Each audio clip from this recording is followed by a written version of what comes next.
Hello everyone and welcome back to our new video. So you tap the Perplexity app icon on your phone or double click it on your own computer.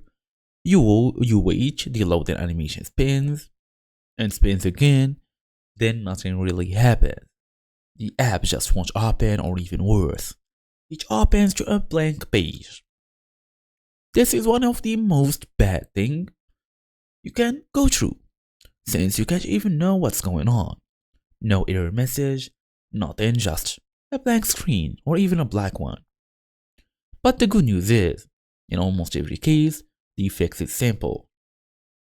The problem is almost always one of the three things: an outdated app that needs updation, corrupted cached data that needs clearing, or a compatibility issue with your device.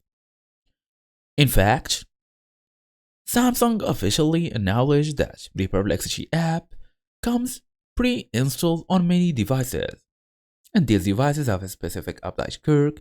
The app can only be updated through the Galaxy Store or even the Google Play Store, depending on your version. So let's get started with all of this. First and first, we want to access our phone here.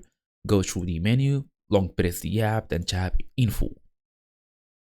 Now you can either tap on this icon, it's called Force Stop, or go through the storage settings and clear the cache from here. If it's a huge issue, you can even try clearing the data as well.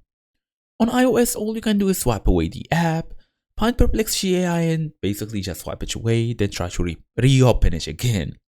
And that's the whole idea. Thank you all for watching, and I'll see you all in the next video.